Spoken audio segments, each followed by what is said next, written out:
Dear students, good morning. In the last class, I will discuss about the powers and functions of executive. Today, I am going to discuss about the parliamentary executive in India. মোৰ আমাৰ ছাত্ৰ ছাত্ৰীসকল যোৱা ক্লাছত মই কাৰ্যপালিকা ক্ষমতা আৰু কাৰ্যবিধি সম্পৰ্কে আলোচনা কৰিছিলোঁ আৰু আজি মই ভাৰতীয় সংসদীয় কাৰ্যপালিকা সম্পৰ্কে বা কেন্দ্ৰীয় কাৰ্যপালিকা সম্পৰ্কে আলোচনা কৰিম। Article 52 to 78 in Part 5 of the Constitution deals with the Indian executive or the parliamentary executive in India. The parliamentary executive or Indian executive consists of the president, vice president, prime minister, council of ministers, and attorney general. আমাৰ ছাত্ৰ ছাত্ৰীসকল ভাৰতীয় সংবিধানৰ part 5 article 52 to 78 কেন্দ্ৰীয় কাৰ্যপালিকা সম্পৰ্কে বা সংসদীয় কাৰ্যপালিকা সম্পৰ্কে উল্লেখ কৰা হৈছে। তো কেন্দ্ৰীয় কাৰ্যপালিকা ৰাষ্ট্ৰপতি, উপৰাষ্ট্ৰপতি, প্ৰধানমন্ত্ৰী, মন্ত্ৰী পৰিষদ আৰু এটৰ্নি জেনেৰেলক লৈ গঠিত হৈছে। তো I will try to discuss all this executive one by one. আৰু মই এই প্ৰতিটো কাৰ্যপালিকাই এটাৰ পিছত এটা আলোচনা কৰিম। তো our first discussion point is the president. The president is the head of the Indian Union or Indian state. The president is the head of the Indian state.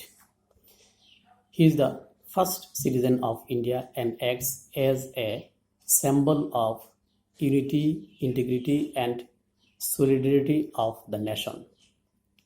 ভাৰতৰ ৰাষ্ট্ৰপতি হৈছে ৰাষ্ট্ৰৰ মুৰব্বী আৰু তেওঁ হৈছে ভাৰতৰ প্ৰথম নাগৰিক। ৰাষ্ট্ৰপতিয়ে জাতিৰ ঐক্য আৰু সংহতিৰ প্ৰতীক হিচাপে কাম কৰে। Article 52 of the Constitution states that there shall be a president of India. There shall be a president of India. Again, according to Article 53, the executive powers of the Union shall be vested in the president.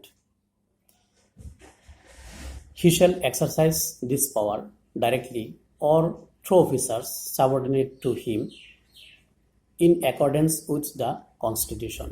যে ভাৰতীয় সংবিধানৰ article 52 কি উল্লেখ কৰা হৈছে যে ভাৰতবৰ্ষত এজন ৰাষ্ট্ৰপতি থাকিব আৰু আৰ্টিকল 53 উল্লেখ কৰা হৈছে যে ভাৰতৰ সকলো ক্ষমতা আৰু কাৰ্যাৱলী অৰ্থাৎ ভাৰতবৰ্ষৰ সকলো পাৱাৰ এণ্ড ফাংচন ৰাষ্ট্ৰপতিৰ হাতত অৰ্পণ কৰা হ'ব আৰু ৰাষ্ট্ৰপতিয়ে এই ক্ষমতা নিজে প্ৰত্যক্ষভাৱে নাইবা তেওঁৰ তলতীয়া কৰ্মচাৰীৰ জৰিয়তে প্ৰয়োগ কৰিব পাৰিব। So this is and our next discussion point is the election of the president.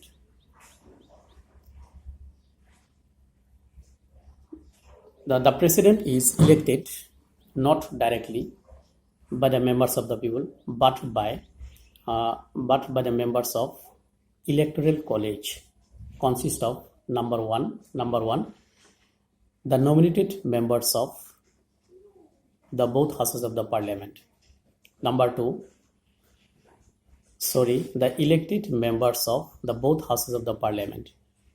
Number 2, the elected members of the state legislative assemblies. Number 3, the elected members of union territories of Delhi and Puducherry. আমাৰ 2 number আলোচনা point হৈছে যে ৰাষ্ট্ৰপতি নিৰ্বাচন। যে ভাৰতৰ ৰাষ্ট্ৰপতিক পৰোক্ষভাৱে নিৰ্বাচন কৰা হয় অৰ্থাৎ ৰাষ্ট্ৰপতিক প্ৰত্যক্ষভাৱে নিৰ্বাচন কৰা নহয়। ৰাষ্ট্ৰপতিক নিৰ্বাচন কৰাৰ বাবে এখন নিৰ্বাচক মণ্ডলী গঠন কৰা হয়। এই নিৰ্বাচক মণ্ডলী কাক লৈ গঠিত হয়? 1 নম্বৰ হৈছে যে সংসদৰ দুয়ো সদনৰ নিৰ্বাচিত সদস্যসকল। 2 নম্বৰ হৈছে ৰাজ্যিক বিধানসভাৰ নিৰ্বাচিত সদস্যসকল।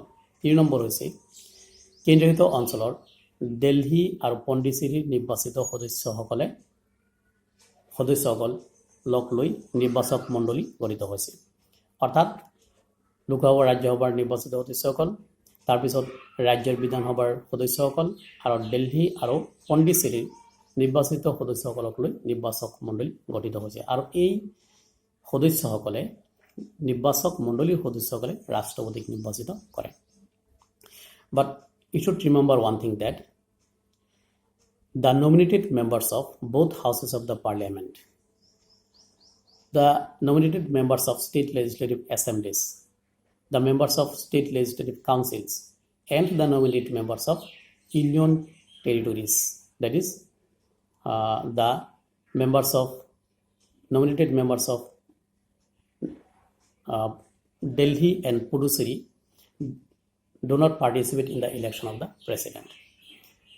তোমালোকে এটা বস্তু মনত ৰাখিবা যে লোকসভা আৰু ৰাজ্যসভাৰ মনোনীত সদস্যসকল, ৰাজ্যিক বিধানসভাৰ মনোনীত সদস্যসকল, ৰাজ্যিক বিধান পৰিষদৰ সদস্যসকল আৰু দিল্লী আৰু পণ্ডিচেৰীৰ মনোনীত সদস্যসকলে ৰাষ্ট্ৰপতি নিৰ্বাচনত অংশগ্ৰহণ কৰিব নোৱাৰে। So our next discussion point is the qualifications for the election as a president. That means what type of qualification is necessary for the members of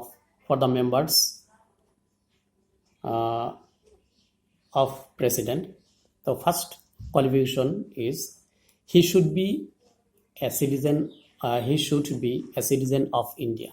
তেওঁৰ প্ৰথম অৰ্হতা বা যোগ্যতা কি থাকিব লাগিব, যে তেওঁ ভাৰতৰ নাগৰিক হ'ব লাগিব।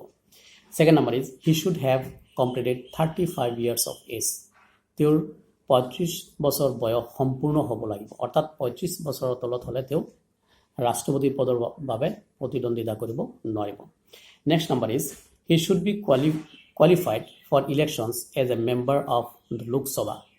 তেওঁ লোকসভাৰ পৰা নিৰ্বাচিত হৈ অহাৰ যোগ্যতা, অৰ্থাৎ তেওঁ লোকসভাৰ সদস্য পদ হিচাপে নিৰ্বাচিত হৈ অহাৰ যোগ্যতা থাকিব লাগিব।